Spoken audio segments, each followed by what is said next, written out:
ಮಲ್ಲಿಕಾರ್ಜುನ್ ಅವರು ನಮ್ಮ ಜೊತೆಗಿದ್ದಾರೆ. ಇವತ್ತು ಕಾಂಗ್ರೆಸ್ ಭದ್ರಕೋಟೆ ಆಗಿರ್ತಕ್ಕಂಥ ಕಾಂಗ್ರೆಸ್ ನ ಇವತ್ತು 4,900 ಮತಗಳಿಂದ ಗೆದ್ದಿದ್ದಾರೆ ಸಮರ್ಥ್ ಅವರು.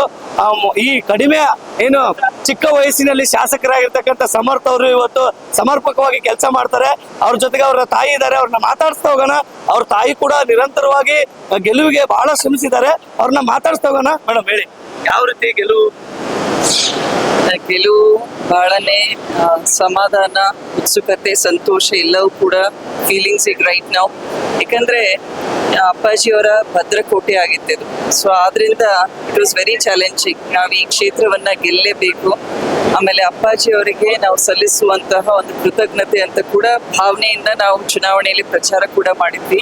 ಆದ್ರಿಂದ ಕ್ಷೇತ್ರದ ಮತದಾರರು ಸಮರ್ಥಿಗೆ ಆಶೀರ್ವಾದ ಮಾಡಿದ್ದಾರೆ. ಅಪ್ಪಾಜಿಯವ್ರನ್ನ ಯಾವ ರೀತಿ ಸತತವಾಗಿ ಗೆಲ್ಲಿಸ್ಬಿಟ್ಟು ಒಂದು ಅವಕಾಶ ಮಾಡಿಕೊಟ್ಟಿದ್ರು, ಅದೇ ರೀತಿ ಸಮರ್ಥನಲ್ಲೂ ಕೂಡ ಆ ವಿಶ್ವಾಸದ ಮತವನ್ನ ಇವತ್ತಿನ ದಿನ ಚಲಾಯಿಸಿದ್ದಾರೆ. ಸಮರ್ಥವನ್ನ ಸೋಲ್ಸ್ಬೇಕಂತ ಸಾಕಷ್ಟು ಹರಸಾಹಸ ಮಾಡಿದಂತ ಅವ್ರಿಗೆಲ್ಲ ಏನ್ ಹೇಳ್ತಾರೆ? ಮತದಾರರು ಉತ್ತರ ಕೊಟ್ಟಿದ್ದಾರೆ. ಹೌದ್ರಾ, ನಾವ್ ಇನ್ನೇನೇ ಇದ್ರು ಒಳ್ಳೆ ಕೆಲಸ ಮಾಡ್ಬೇಕು, ಎಲ್ಲರ ಮನಸ್ಸಿನಲ್ಲಿ ಒಂದು ಉತ್ತಮವಾದ ಸ್ಥಾನ ಮಾಡ್ಬೇಕು ಅಂತ ಅಷ್ಟೇ. ಮೇಡಮ್, ಈಗ ಸಮರ್ಥ್ ಅವರು ನೀವು ಒಂದು ಪಣ ಕೊಟ್ಟಿದ್ರಿ. ಸೊ ನಮ್ಮ ಮಗನಿಗೆ ಟಿಕೆಟ್ ಕೊಟ್ಟು ಗೆಲ್ಸ್ಬೇಕನ್ನೋ ಒಂದು ನಿರ್ಧಾರ ಮಾಡಿದ್ರಿ, ಅದು ಪರಿಪೂರ್ಣವಾಗಿದೆ. ಸೊ ಈಗೇನು ಬರತಕ್ಕಂಥ ಅನುದಾನಗಳ ತಂದು ಕೆಲಸ ಮಾಡುವಂತ ಯೋಜನೆಗಳು, ಸಮರ್ಪಕವಾಗಿ ಏನೆಲ್ಲ ಮಾಡ್ಬೇಕಂತ ಯೋಜನೆಗಳು? ಈಗ ಸಮರ್ಥ್ ನಿಲ್ಬೇಕು ಅಂತ ನಮ್ಮ ಕಾರ್ಯಕರ್ತರು ಅತ್ಯಂತ ಉತ್ಸುಕತೆಯಿಂದ ನಿಲ್ಸಿದ್ದಾರೆ. ಸೊ ಇವತ್ತು ಏನೇ ಗೆದ್ದಿದ್ದಾರೆ ಅಂದ್ರೆ ನಮ್ಮ ಕಾರ್ಯಕರ್ತರ ಒಂದು ಶ್ರೇಯಸ್ಸಿದೆ ಇದರಲ್ಲಿ.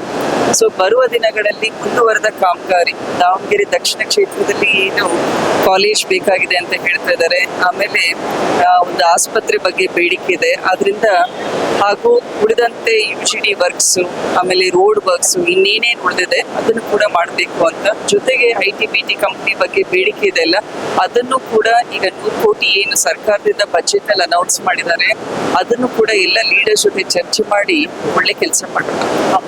ಇದು ನಮ್ಮ ಡಾಕ್ಟರ್ ಪ್ರಭಾ ಮಲ್ಲಿಕಾರ್ಜುನ್ ಅವರ ಮಾತಾಗಿತ್ತು. ಏನು ನಮ್ಮ ಮಗನು ಈ ಕಡಿಮೆ ವಯಸ್ಸಿನಲ್ಲಿ ಶಾಸಕರಾಗಿದ್ದಾರೆ, ಅವರ ಕೆಲಸಗಳನ್ನು ನಾವು ಮಾಡ್ತೀವಿ ಅಂತ ಹೇಳ್ತಾರೆ. ಕ್ಯಾಮರಾ ಪರ್ಸನ್ PC ಜೊತೆ ಬಸವರಾಜ್, ದಾವಣಗೆರೆ.